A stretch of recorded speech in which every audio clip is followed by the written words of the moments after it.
ayusin lang po natin ang mga katanungan natin at umpisahan po natin kay Ms. Eden Santos.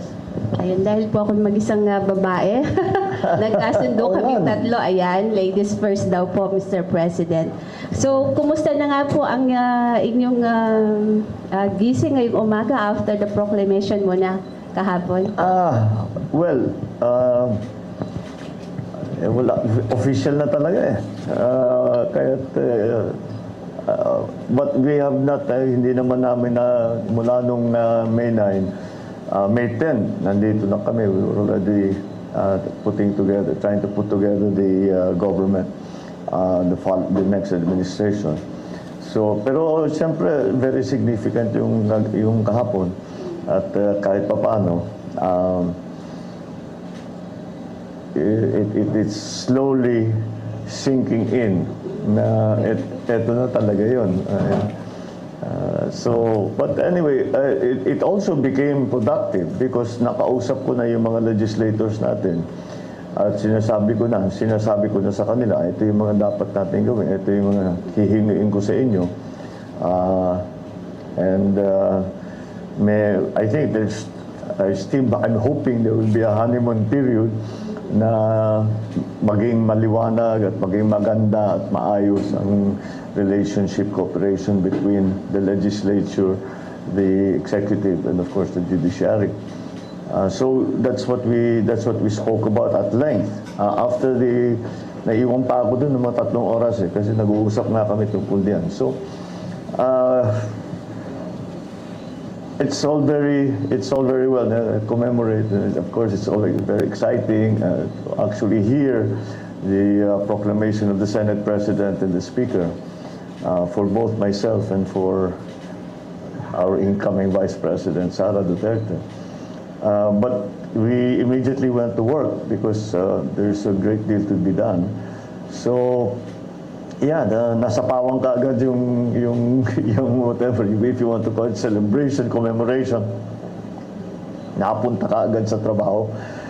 But that's natural because talagang in our view, ang daming gagawin. So we have to get it done. I really want to hit the ground running on the beginning of the term.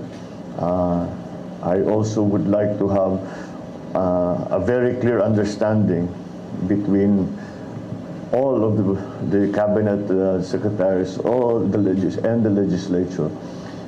Very clear understanding of what we are going to be trying to do, the timetable that we're giving ourselves to do it in, the deadlines that we have to put, so that we don't waste any time. So, yes, it was very exciting. It really brought home the fact that we won this election and I will be president. But immediately it comes out, well, if you're going to be president, you better get to work. So, yun ang mga nangyari. At least po magsisink in na yan later on. Before proceeding po dun sa formal interview namin, gusto lang po namin i-congratulate kayo. Ayan, congratulations po. Thank you. And Mr. President, how would you like to be addressed po by our Filipino people? Para mas, yung name calling ba, kumbaga, at para mas madaling matandaan? I think lilitaw na lang at lilitaw. I don't know. PBBM? Okay na yun? That will work.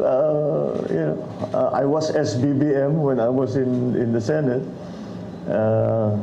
So yeah, I think that will work. Kilala na ako ngayon. Kilala na ako, especially in the pub because of the campaign na BBM. So maybe that's the logical way to go. So PBBM na po. Ano na po? Tuloy ko na lang. Begin with the economy. Yeah, yan. Ano po yung magiging first order of the day po ninyo since kayo na po ay proclaimed as the 17th President of the Republic of the Philippines? Well, the first priority is always going to be the economy. And that's why we have been very, very careful in choosing the economic team. It's still down to jobs, to the increasing prices of commodities, some relief for the business community. We have to we have to streamline the operations of government, which immediately brings us to digital and IT and digital communication para maging mas maganda ang patakbo. And also it will be better for the Philippines for the simple reason that the rest, when we deal with other countries, everybody else is digitized. Tayo lang ang medyo naiwanan. So it will make quicker. Ganun ang negosyo ngayon eh. Ganun ang investment ngayon eh. Kailangan talaga digitize.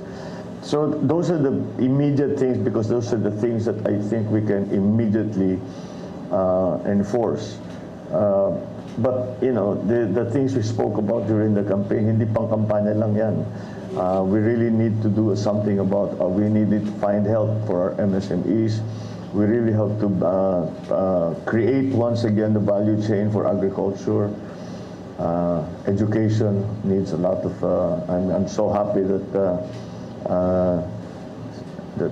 Vice President Sara has decided to take on that job. It's not a small job. Sa education to increase, and of course the infrastructure development continues. So these are the things that we can immediately go on. That's why I'm using the time between now and the 1st of July to plan, to talk to everybody and say maging maliwanag ang plano para nakakaintindihan tayong lahat. Ito yung dapat natin gagawin. So I guess on the 1st of July we will have a cabinet meeting immediately. Just to everybody knows naman yung mga kinukuha naman namin, magkakilala na yan. They've worked together before in their different areas. So but the important thing is to be very clear amongst ourselves in the cabinet and with the public as well, that this is the directions that we are taking. This is how we plan to do it. We will engage with certain agencies, with the private sector, with citizens, NGOs even, to move the thing forward. So I think we've made a good start in the last since May 9, last 3 weeks, 2 weeks, 2.5 weeks. I think we've made a good start. There's still a long way to go, but I think we've made a good start already. The most important thing for me is to get the right people in the right place. Meron na po ba tayong economic teams na... Oh, I'm glad you asked that. I think it would be appropriate to say that I will be nominating our BSP President Ben Jokno for the position of Secretary of Finance. He has already agreed, nag-usap kami, and he has agreed. His place in the BSP will be taken by Philip Medalla, who is going to be who will take on his unexpired term, which lasts until yung term talaga ng BSP President hanggang is in this case is until July. So at the very least he will be there. I have asked Fred Pascual to head the DTI, and he has agreed.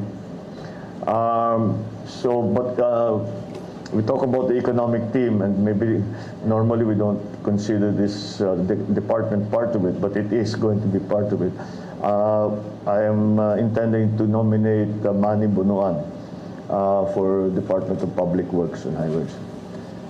He has spent almost his entire professional life in the DPWH.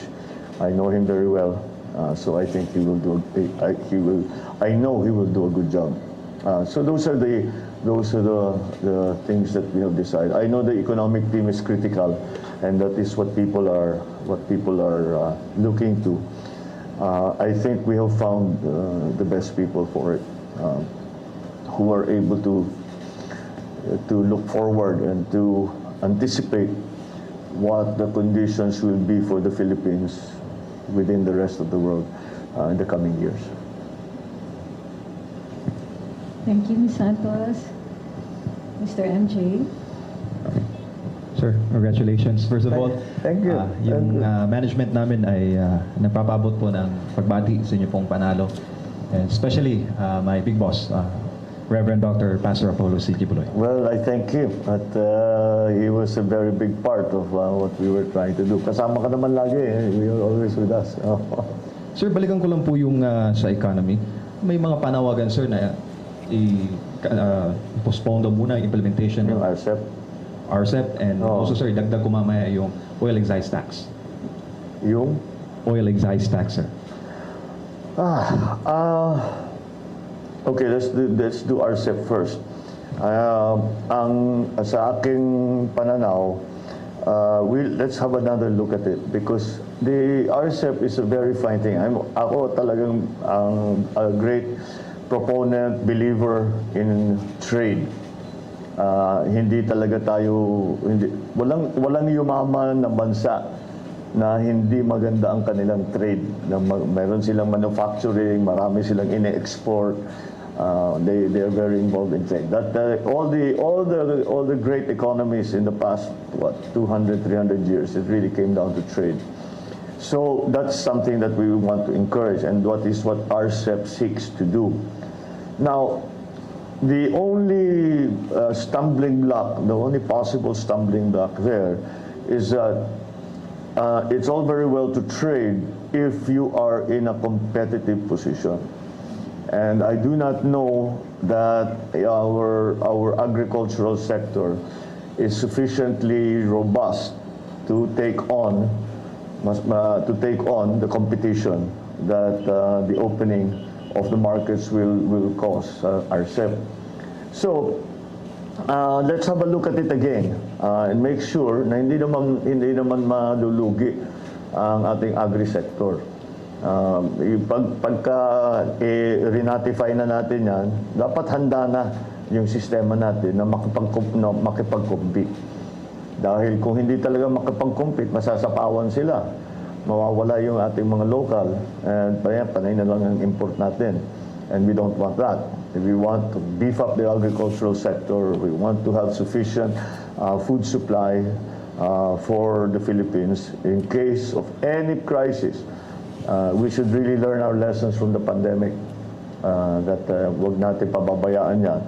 Dahil pag may dumating na krisis na ganyan, ramdam na ramdam ng tao, kulang ang pagkain for various reasons. So anyway, sa RCEP, tignan natin ulit exactly what will be the effect, pag-aralan natin na mabuti, that if we ratify it now, what will be the effect on our farming community, our farmers especially. They need protection. Hirap na hirap ang mga magsasaka.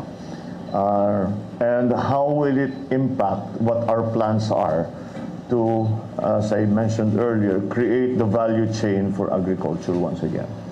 So that is my view on RCEP. Pag-aralan natin na mabuti. Pagkaya ng ating magsasaka o suportahan natin ng gobyerno at kaya na silang mag-compete, di i-ratify na natin yan. But let's protect our farmers. Sir, sa oil excise tax, Yung oil excise tax, I think there are other ways to handle the increase and the disturbances that we are having in terms of the petroleum products that we're importing. We can support those areas na tinamaan kaagad ng pagtaas ng presyo ng langis. Number one there was transport. And this is important because transport is going to be critical in the resurgence of the economy. And the reason I say that is because nakikita na natin, there are what we keep talking about supply chain problems that have arisen post-pandemic sa ibang lugar. I don't consider us post-pandemic yet. I think we are still hopefully at the tail end. But nonetheless, nakikita na natin in other countries na yun ang ginagawa na nagkakaproblema doon sa transport situation. Because COVID changed everything, we tried to go back nung bumubukas ang mga ekonomiya, sinubukan nating bumalik doon sa dating gawin. Hindi na maaari yun. We have to do it in a different way. And we have to be more creative and more aware of what the future global economy is going to look like. So in terms of oil excise tax, I think we still have to look at that very well. If there is a commensurate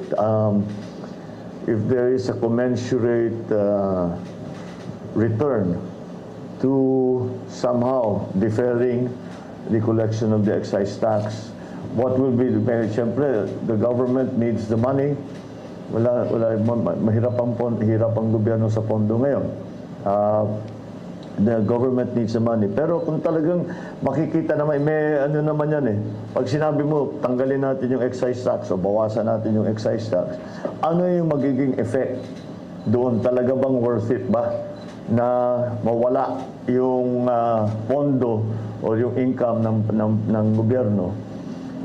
Kasi mas magiging maganda naman ang effect sa ekonomiya and makabawi tayo. So we'll have to study that. It's still a cost-benefit analysis. It's not simple, but that's what we will have to do. But of course, that will be one of the areas that will be under intense study in the first few weeks, because we really have to see our fiscal policy, how we handle it, and we have to be more analytical in the way that we impose new taxes or withdraw old taxes or amend the tax structure to see that there will be, as I said, a commensurate advantage perhaps in another part of the economy. But kailangan meron naman talagang may balance naman. So kasi pag nawala ka agad dyan, wala naman tayong pangbigay ng tupad, wala na tayong pangbigay ng ayuda, kailangan pa rin ng tao yan. But if the economy is ready, kahit kunin mo yan, may trabaho na, then perhaps we can think about it. Thank you, MJ. Mr. Ferdinand. PBBM, sir. Yes. Good morning. Good morning. Our debt stands at 13 trillion right now. May pinropose po ang Department of Finance na fiscal consolidation plan that Correct. details measures for revenue generation para matugunan tong utang na to. It includes deferment of personal income tax reduction, limiting VAT exemptions, and excise tax. Yes. Where do you stand on these tax measures? I think that's an examination we really have to undertake. I mean, just for what I hear from legal practitioners, we have to codify our tax. Kasi yung tax natin, it has evolved over many administrations. And what I will try to apply is that there will be hindi lang yung kuha tayo dito sa sin tax, kuha tayo dito sa oil, kuha tayo dito sa housing, kuha tayo dito sa cooperative. Hindi, kailangan talaga may plano tayo. So gagawin natin yung plano natin, and the fiscal policy is going to follow that. Now, in my discussions with our legislators yesterday, we are trying to create some fiscal space so that to reduce the load on ordinary citizens, and maybe move the load up, the tax load up, and there are also distribution of wealth implications to that, which are very, very important. It's one of the areas that I think we have to work on very, very hard. The distribution of wealth dito sa Pilipinas has not been very equitable. And so that's something that the fiscal policy will hope to balance, achieve a better balance. So we must approach all of these things. The economy is a living thing, and you cannot just look at one area without trying to anticipate what the real effect will be for the entire economy and for. So we have to, the point I'm making is that we have to have an economic recovery plan, and the fiscal policy will follow that. What areas will we encourage? What comes out off the top of my mind is MSMEs kagad. Bawasan na natin, or we give them a holiday, tax amnesty, tax holiday. We're studying that now, because that's the only way that I can see. We do microfinancing even in the private sector. We want them to come back because the 62% of our employees are in MSMEs.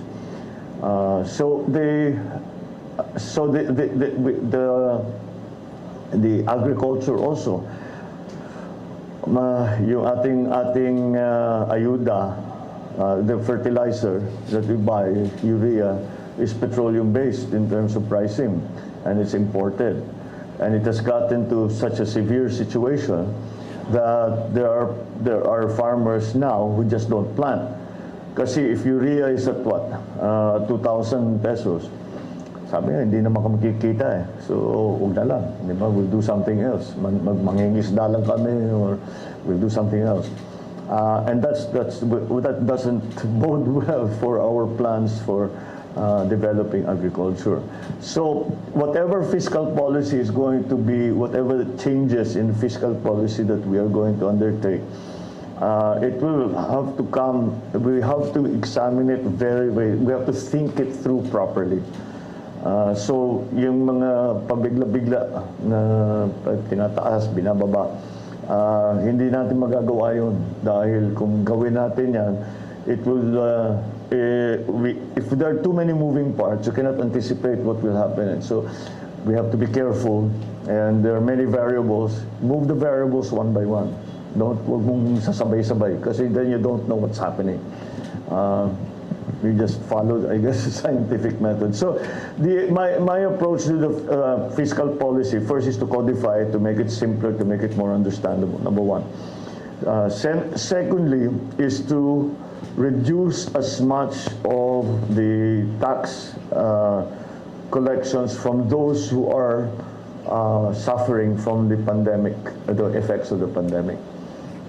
That means MSMEs, agricultural sector, transport, yung mga ganun. So, babawasan natin. Let's hope we can raise funds in another area and use it there. So, then again, very important to me is the distribution of wealth issue. So that will also be part of the thinking that will obtain when we talk about fiscal policy. So it's difficult for me at this point. I'm trying to answer your question, but it's difficult for me to answer your question because I cannot talk about specifics, because they will all be part of a larger economic plan. Of course, but the general principle that we will apply is to give opportunities to those that have suffered, maybe by lightening the tax liabilities that they are required to pay. But again, we have to see what the effect will be for the rest of the economy, for other sectors of the economy. So, yes, fiscal policy is going to, monetary policy is also, now that you mentioned monetary policy is also, I was just watching the news before I came here, marami na talaga nagtataas ng interest rate around the country. So, this is what we were talking with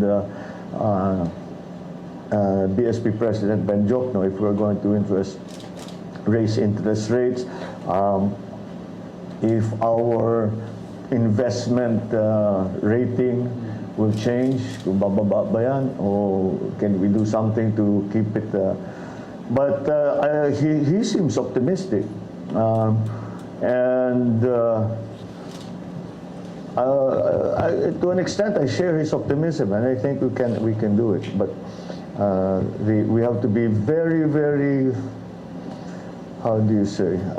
We have to be very circumspect about making sudden changes, because as we've seen, all of these sudden changes have had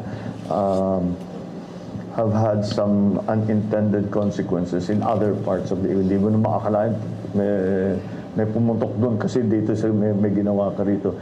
like I said, the economy is a living thing, and it's always a work in progress. So we'll continue to examine all of that. Yeah. Sir, very crucial in revenue generation are the bureaus of customs and internal revenue. My first question, meron na po ba kayong napili o nakausap? Na Well, let me mga put it salita? this way, dami kong aplikante for customs and BIR. But you're right, critical yan. We have to increase our collections both in the BIR, both in in customs. Sa customs, marami nag-advise sa atin, marami naman na maaaring gawin.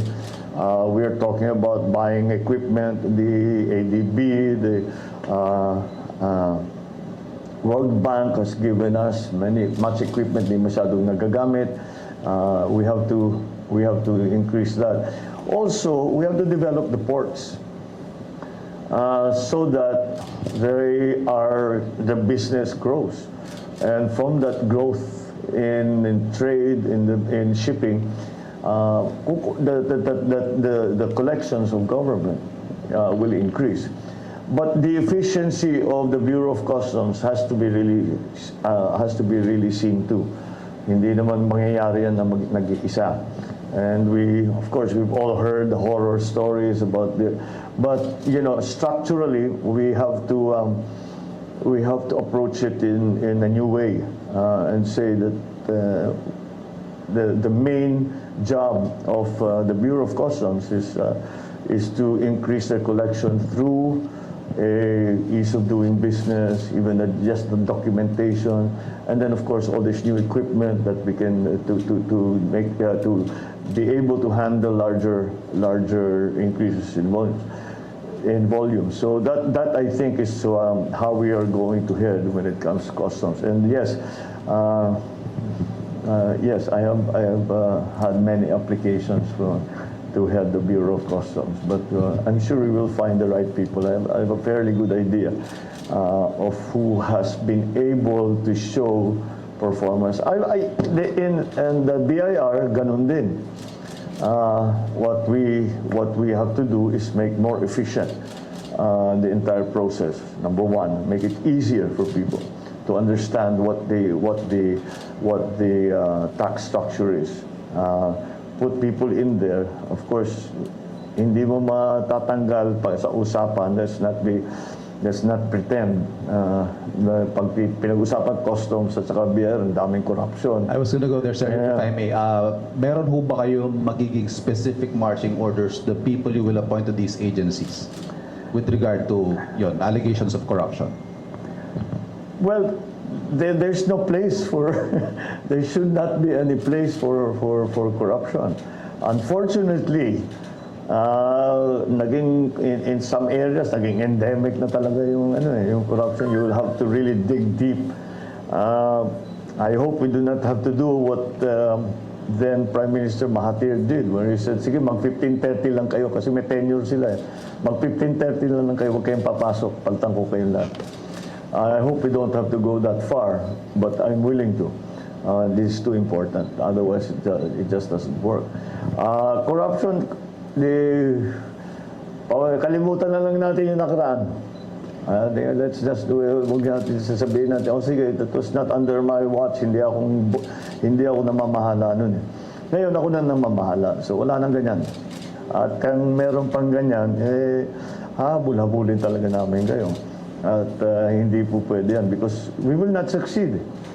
The government, the economy in the Philippines will simply not succeed if we cannot collect duties, tariffs, etc. Through the Bureau of Customs, and we do not have good collection on taxes, both at the national and at the local level. Hindi talaga obra. We cannot. The numbers don't. The numbers don't match. So that's why it is very, very important, and we have to, at the very least, reduce the corrosive influence of corruption in government as a general rule. Ms. Eden, on appointments.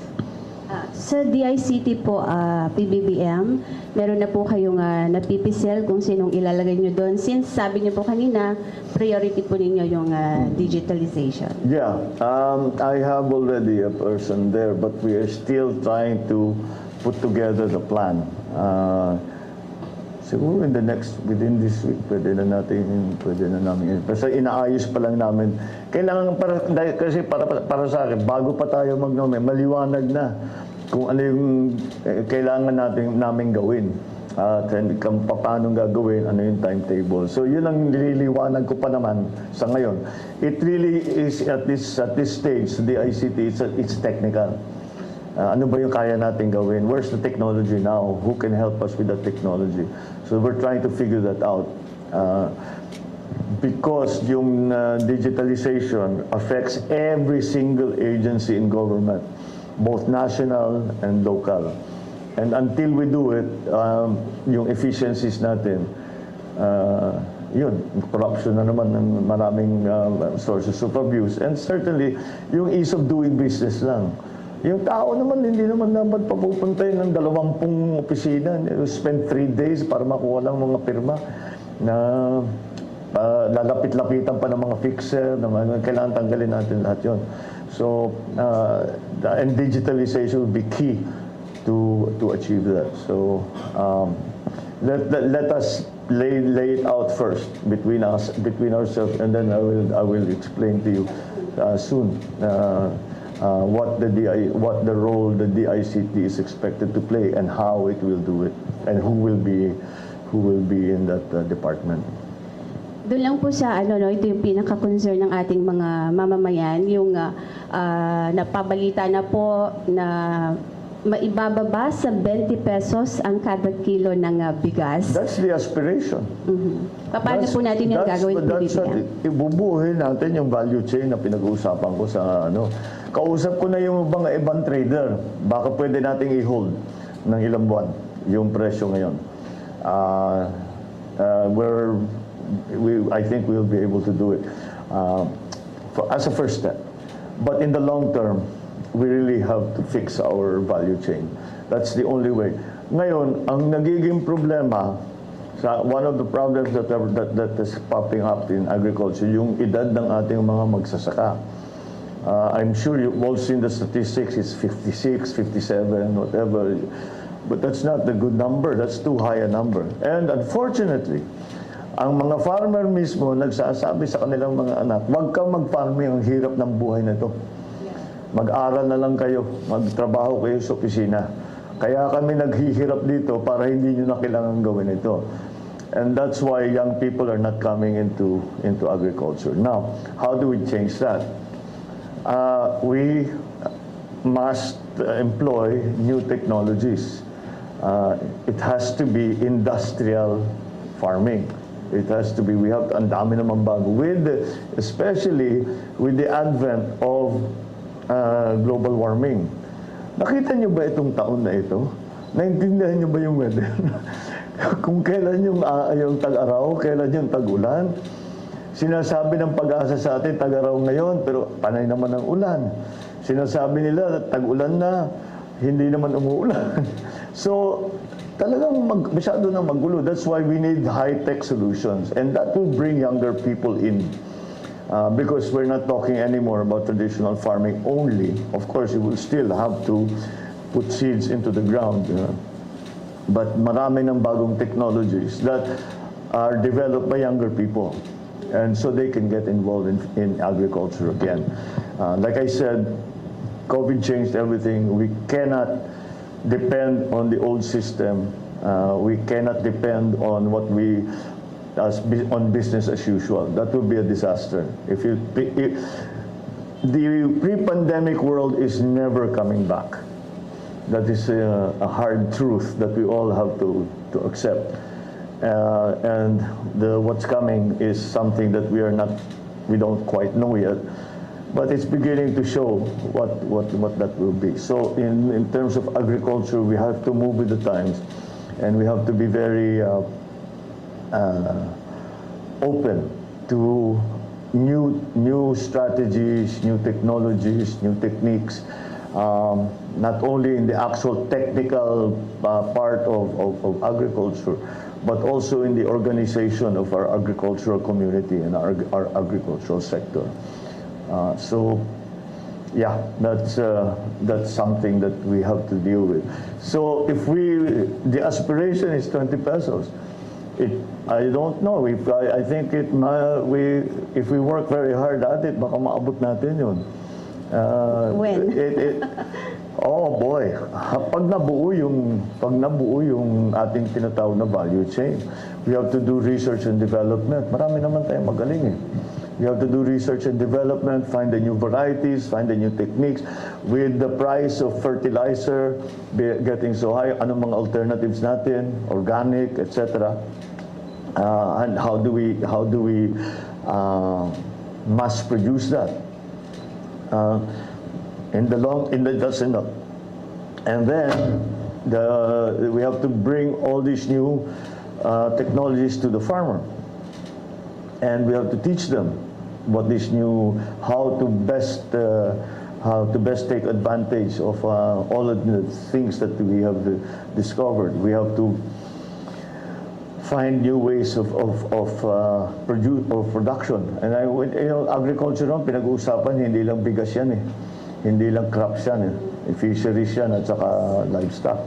So lahat yan kailangan natin tignan. And in mind, you should always keep in mind, there must be sufficient food supply. Kailangan may sapat na bigas, kasi yan ang ating we have to also look at protein. Siyempre, livestock, fisheries. Hindi lang naman iisa yan. So, that has to be developed. Now, the good thing about that is that for the Philippines, we don't have to reinvent the wheel. Marami naman tayong pupuntahan na magpaturo tayo. Ang nasakit lang dyan is these are the people that studied in UPLB. Na ngayon pupunta natin, paano ba yung pinakamaganda? Yan yung mga nasa IRI noon, nasa field rice. Bumalik na, umuwi na, and they're making a success of agriculture. But, whatever it takes, we will do it. Thank you, Ms. Eden. Jerry, if you have no more questions on appointments, you can go to food prices. Appointments lang, sir. Balikan ko lang. Sige.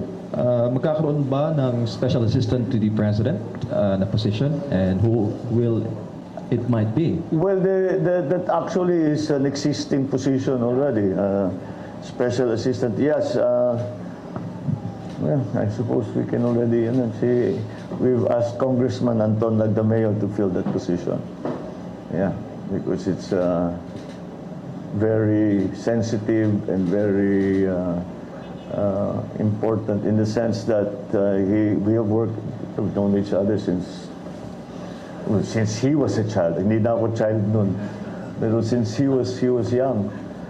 So he knows me very well. He has been with us, working with me for past 10 years, mga ganon. So in terms of the working relationship, and then, between the two of us, siguro we've already found the modus vivendi. So that should be an easy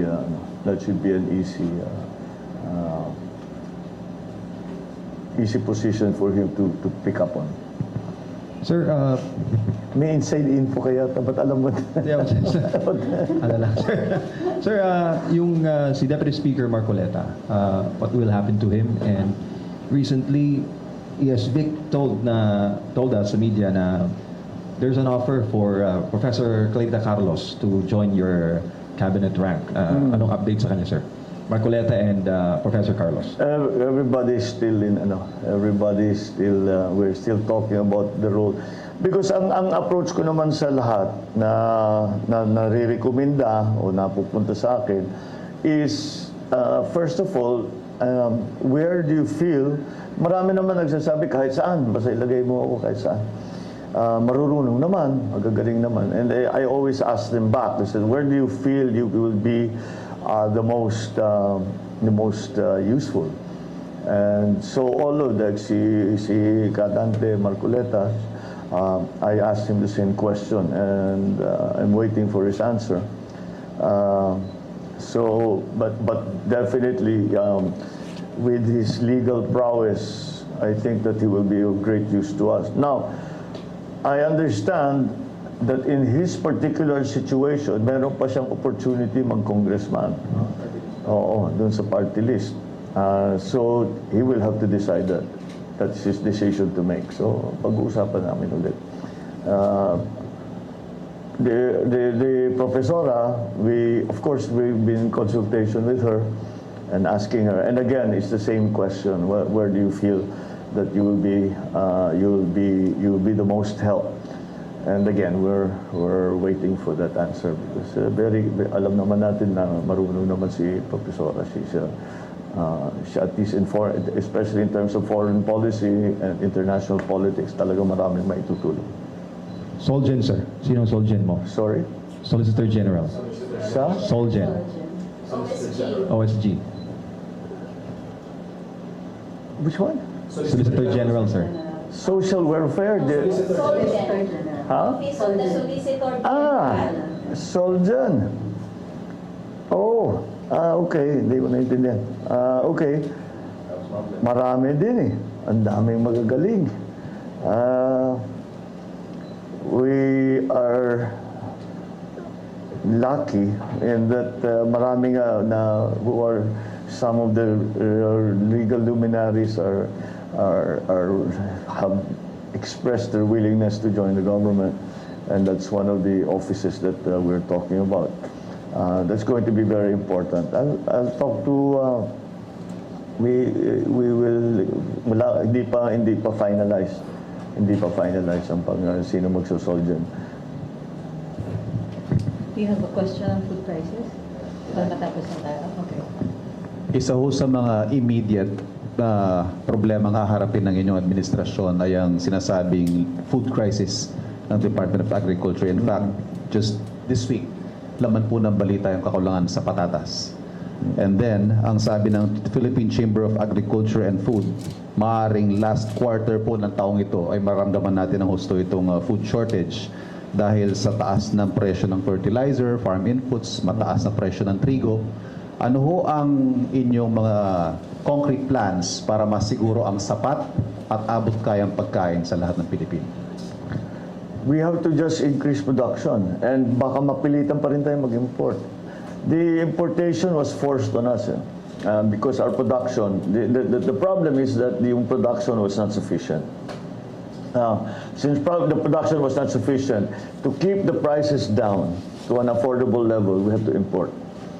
And nasa crisis tayo, we're in an emergency situation. So we may have to continue to do that. But in my view, not only for import substitution, I think we really have to help the agricultural sector. In the immediate future, yung mga inputs, kailangan nating tignan what can the government do to support the inputs. The biggest component now is urea. And again, exactly as you mentioned, 2,000 pesos, hindi nila kaya talaga. So maybe there is a way that we can come to an agreement with some other countries, not to buy in bulk or to somehow defer payment, all of these things that we will have to do because it's a crisis. So we have to bring down the price of inputs if we are going to increase production. But we cannot just look at, again, business as usual. We have to really find new ways of growing food. We have to find new ways for the livestock. We have to find new ways of fisheries, both coastal and inland. There are many opportunities there. So I think that's something that we must pursue. But again, as I told you, in the immediate future, we have to support the farmers, and the problems with the inputs now, we cannot change immediately. But immediately, what we can do, as I said, is to find sourcing of the inputs that, again, we will have to import. I mean, it hurts to say it. It hurts to think it, but we are in an emergency. Napabayaan talagang agri. May pondo po ba tayo para sa pag-aangkat? Sa pag-aangkat? I think we'll be able to do it. Hindi naging maliit na bagay yung gera sa Ukraine. Because doon tayo, hindi yung wheat na sinasabi, hindi yung problema yung para sa tinapay, yung wheat sa feeds. Yun ang nagiging problema natin. So these are events that are completely beyond our control. So we have to find other ways. So can we import somewhere else? Can we make an arrangement somewhere else? Like we did with oil in the 70s. Na kinausap natin yung mga oil producers. And sinabi natin, bigyan nyo naman kami ng magandang option. And we will have to do that in the meantime for the agricultural inputs.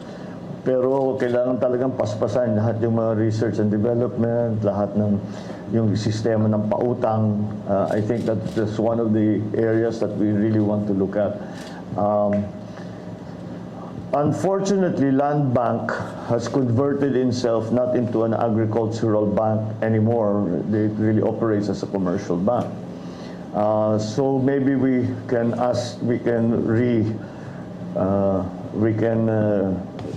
return those lending institutions that are supposed to be supportive of the agricultural industry, supportive of farmers, back to its original brief na kung saan nga napunta. We have to return many of the functions of agencies in government to what they are supposed to be, but they have turned into something else. Like NFA was never formed to import, quite the contrary. NFA was formed to stabilize prices, and sana ibalik natin dun. But again, I don't want to sugarcoat the problem. The problem is serious. It will take, in the immediate future, I think we will be able to find palliatives, yung mga para naman makatulong lang tayo for now. But those cannot be the solutions, the long-term solutions. We have to find long-term solutions. And there's nothing more. We have to go back to I know I keep saying the phrase, but that really is where we're headed, is the value chain of agriculture. From the very beginning of it, to production, to processing, to mechanization, to credit, all the way to retail. We have the basic elements in place. We just have to return everyone back to what their function is what function is needed by the agricultural sector from them. President. Sir, what about how do you intend po to resolve the high prices of petroleum products? Are you planning to buy back petrol? Sinasabi po ni Mr. Ramon Ang, willing naman siyang ibenta ulit yung petrol under your administration. And then yung OPSF, ano po ang inyong plano? Ibalik ba yon? Well, first of all, we cannot control prices. This is the nub of the problem. It's beyond us. Hindi tayo price giver, price taker tayo sa oil market. So kung ano ang mangyari, when OPEC decides to do one thing, OPEC decides to do something, we just have to accept it and we just have to take it. What we did, as I said, if I remember correctly, and actually I was part of the effort, was when the 1973 oil crisis hit. What we tried to do was to make more beneficial arrangements. Like I remember, I was sent on a mission by my father, together with then Secretary Velasco of Energy, and discussed with Saudi Arabia and all the other oil producing countries that we buy oil from to lengthen the payback period from, I think it was 90 days to 180 days. And we were able to manage that, which medyo talagang naging mas maganda ang sitwasyon, because also we were very worried at that time of our foreign reserves. So that helped very much in the situation, in the management of the oil crisis in 1973. I think that we can also consider what is happening now as another oil crisis. And that's why we will see if we can do that. Marami naman tayong kaibigan na siguro naman handang tumulong. At I think that the relationship that has been formed with countries in the Middle East, oil producers in the Middle East, by our OFWs, will help us, because meron na silang experience sa Pilipino. At marami na tayong, we have many dealings already with them. Maybe we can open these negotiations. And on the ground here, again, I was at the very beginning, when even before Ukraine, we were watching the oil and gas prices just going up and up and up and up. And I proposed, I said, why do we not subsidize the importation of all energy products? And we did the numbers, and the truth of the matter is we cannot afford it. We cannot do that. So we have to choose the sectors. I've mentioned transport before. Is one, because it's the first hit, but of course, you know, pag pinag-usapan na si presyo ng langis ay naapektuhan lahat. But I think we will just have to choose the areas that we can support, that we can afford to support, because of course we'd like to support all of them, but we, as I said, we cannot afford it. So we will have to find different ways, a more focused approach doon sa mga talagang na malaki ang component ng kanilang cost of doing business, malaki ang component ng presyo ng langis. Iba-iba naman yan sa iba't ibang sektor. And then also there's a time element to all of this, na yung iba tinamaan na kaagad. Yung iba baka 6 months down the road pa, baka meron pa tayong saka na natin, huwag na muna natin i-prioritize yun, dito na muna tayo sa tinamaan na. So, and then kasama dyan sa analysis na yan, sino ba talaga yung kailangan natin para buhayin natin ang ekonomiya. So mag-focus din tayo doon, baka doon tayo tutulong para bumulusok ang economic activity doon sa area para matulungan ang ating economic recovery. Right. This is our last round. We have time for only 2 more questions, Oh, Mr. that was fast. Yes. Extend natin, sir. If you want. Sir, sa kuryente, ERC Chair De Banadera nagsuggest na tanggalin daw sana po ninyo ang 12% VAT on the generation charge, at ang buwisan is yung distribution charge lang para bumaba po yung singil sa kuryente. Your thoughts on that, sir? That's one of the things we're looking at. Meron talagang pwedeng we in each, even on the spot market, in the transmission charge, there are areas that pwede pa nating ibaba. So again, I've been talking to some of the producers, yung ating sa energy production side natin. Willing naman sila, naintindihan naman nila that this is an emergency situation. And of course, you mentioned now the ERC, we have to be very strict in enforcing IPIRA. But beyond that, we also have to look at possible amendments to IPIRA. Dahil medyo na-outdated na yung ibang provisions sa IPIRA. Kasi nagbago na yung sistema. Just the division between production, transmission, and distribution, that was, IPIRA was supposed to take care of that. Pero iba yung nangyari. So we have to look into that law. But yeah, meron kaming nakikita, baka may makuha dito, baka may makuha riyan, baka may makuha dito para ibaba kagad ang presyo ng gasolina, ng crudo, ng gas. The problem is, kasi ang production side naman natin when it comes to energy, it's more or less in line with the rest of the world. So it's in the system. There are problems that are inherent in the system, the way it has evolved. So kailangan talaga natin balikan. And the key there will be IPIRA. And we already have a team doing just that, looking to see where we can reduce the price of petroleum goods, number one. And what changes we have to make in terms of legislation, in terms of policy, to make the whole system more efficient, despite the fact that the prices of oil keep going up. We may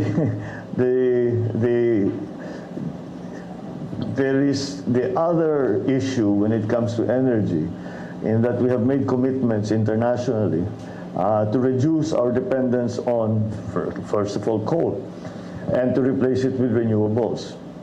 But when we first tried to do that, right after COP26, if you remember, the whole world tried to do it, wala palang kapalit yung coal.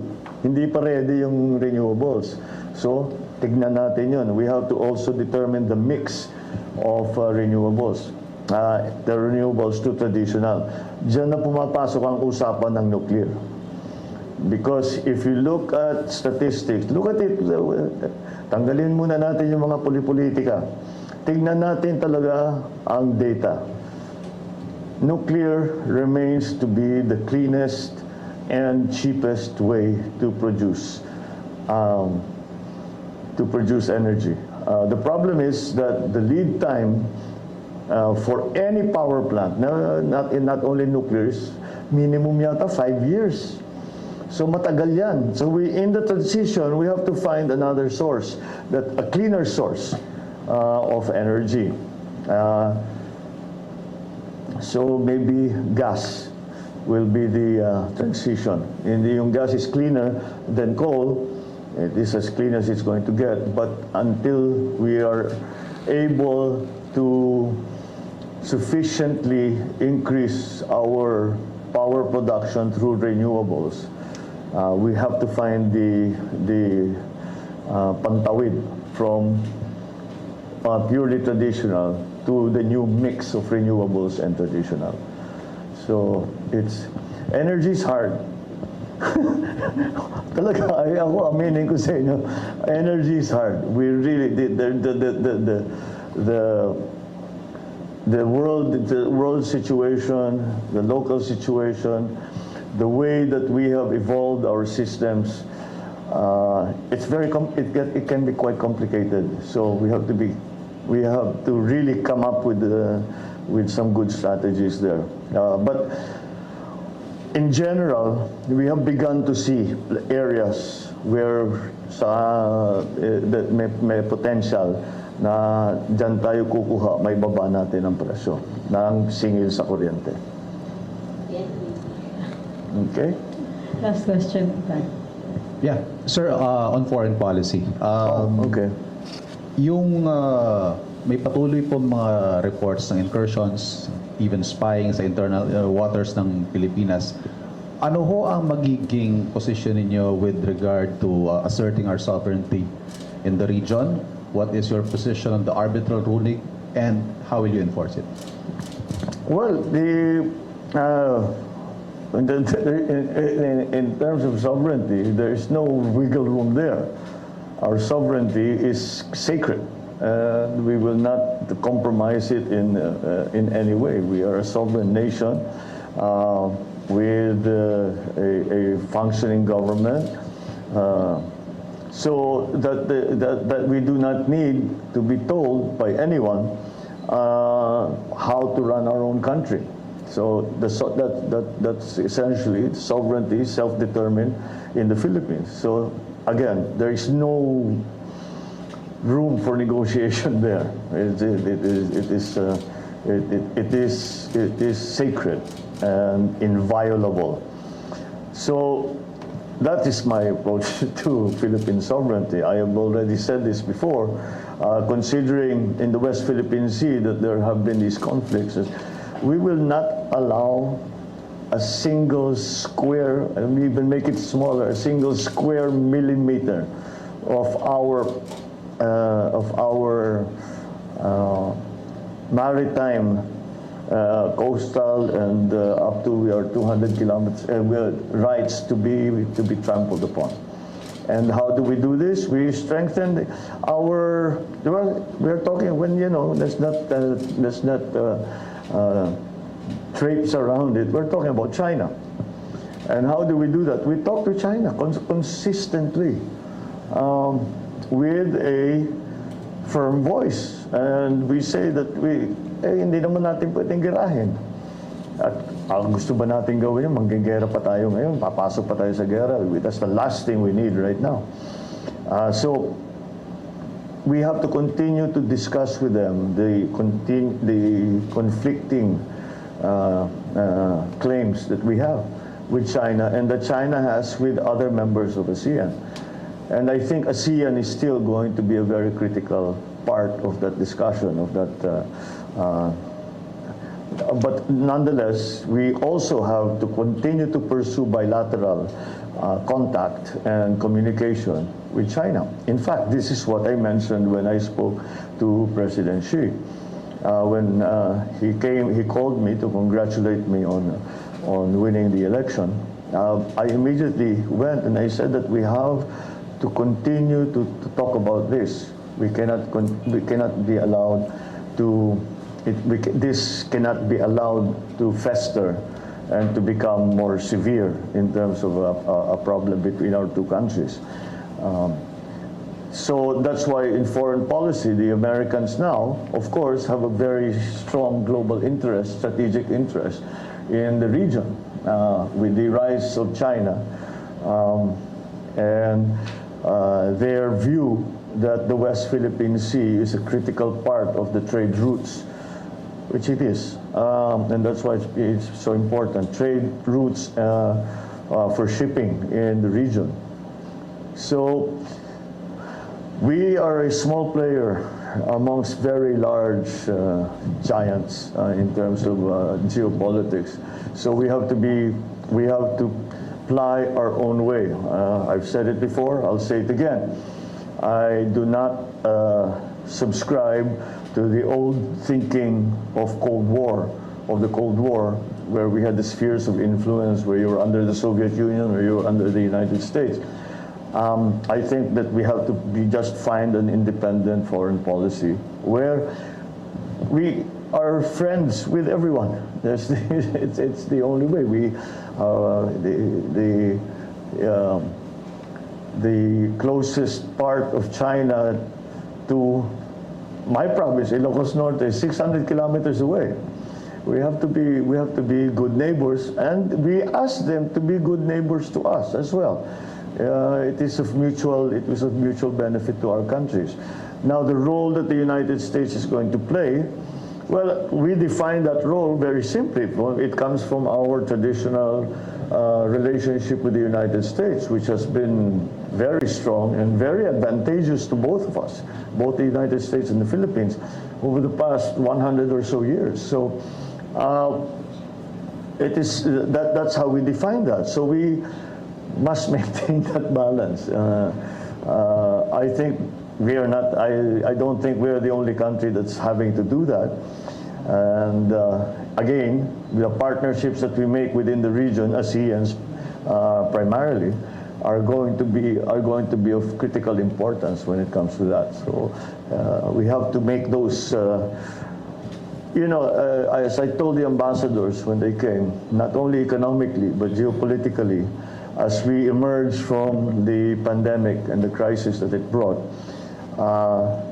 we have to form alliances and partnerships, because no country can do this, can recover or can change foreign policy on their own. can change the geopolitical situation on their own. And that's why we have to forge partnerships. And those are the partnerships that will keep things stable. And that's my belief and that's my approach. Last na lang po yung arbitral ruling. Patuloy po ba natin to igigit? Ay, hindi na natin. Nasa atin na yung arbitral ruling. So we will, of course, we have a very important ruling in our favor, and we will use it to continue to assert our territorial rights. It's not a claim. It is already our territorial right, and that is what the arbitral ruling can do to help us. Ma'am? We have Last. 10 minutes. Okay. Sir, may request kasi ang ating mga kababayan nanonood. Meron daw po ba kayong mensahe sa kay President Duterte na inyo pong papalitan sa pwesto, sir? Well, yung mga pinapag-usapan namin, bago pa nag-eleksyon, ay sinasabi niya, basta itong mga bagay na ito, ituloy mo. Please, that is the request that it's so important to him. And it's still, siyempre, yung kanyang priority has always been anti-drug problem. And of course, you have to... Sir, sorry, when did this meeting take place, if I may? Before the election? There were several, actually. It's not just a single And this one. happened when you were already the front runner in the surveys. Tama po ba? Not the first few. Wala pa ba? So more than once po. Yeah, pinuntahan ko siya. Sabi ko, how do you want to do this? Ako na lang ang natirang kandidato sa administration side. Pwede pa tayo magtulungan, ganun, the PDP, etc. Anyway, that was, but ang kanya, sinasabi niya, the one thing that he was very assertive about was that ituloy mo yung anti-drug syndicate na sinimulan ko. Do it your own way. He really said that. Do it your own way. Palitan mo, gawin mo yung gusto, pero wag mong iiwanan yan dahil kawawa ang kabataan natin. Talagang nasisira ang mga buhay nila. So that, I fully appreciate what he said. And of course, the drug problem in the country continues to be a problem. And so we must continue to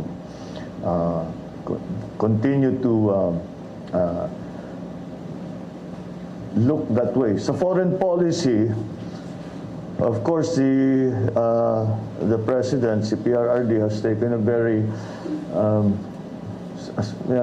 slightly unorthodox approach. But again, balance is his thing. So we agree on that. In terms of the economy, the last time we spoke, he said they were discussing yung increase from 200 to 500 sa ayuda. So they were talking about it. He turns to me and said, sorry na lang kung ikaw yung susunod, uubusin ko yung pera, pero kailangan na talaga ng tao. So this was a cabinet meeting, sir? No, it was just a very casual discussion. But he was, si PRRD, he likes to throw it out there to see how people react and to see if how it should be changed. And I was just a bystander. I was just watching. And so that talagang tama rin naman siya. I don't think he had a choice. Na talagang kailangan pa rin ng tao, kawawa masyadong tao. So those were the areas that we specifically spoke about. Yeah, so that's... Will he play a role in your government, sir? I'm sorry? Will he play a role in your government? If he wants to. Drug czar, anti-drug czar, something like that. If he wants to. So it's a standing offer from the president-elect? I will, no, he has not, we have not talked about it. But I'm open to anyone who is able to help in the government. So matagal na kaming magkaibigan ni PRRD, nung mayor siya pa, long time ago. So, I'm sure if he wants to play a part, sasabihin naman niya sa akin. Certainly open to all of that. Sir, what about other presidential calls po? Nag-reach out na ba sa inyo? Open ba yung inyong administration sa mga nakilaban ninyo na mabigyan ng posisyon? Confident naman po sila? Marami na. Meron nga yung sinasabi, meron mga, hindi ko na rin babanggitin kung sino, pero ilan dyan nagsabi, lumabang kami sa inyo, siguro wala na kaming pag-asa dyan sa gobyerno. Sabi, hindi, huwag niyo, politika lang yan. trabaho na tayo. Okay lang yun. For me, that's part of it. And that's finished. The people have spoken. The decision has been made. So let's work on that basis. And again, ang aking criterion talaga sa kukunin namin, kung sino yung marunong, sino yung magaling doon sa area na yun, at handang tumulong. What else do you need? Yan, di ba? And I was right before when I said one of the hardest parts of picking these experts and yung pinakamagagaling is that because they are successful, maganda na yung buhay nila eh. Sasabihin, pumasok ka sa politika, ang gulo-gulo ng politika. But ang dami talagang willing dahil Pilipino sila eh. Nagmamahal sila sa Pilipinas.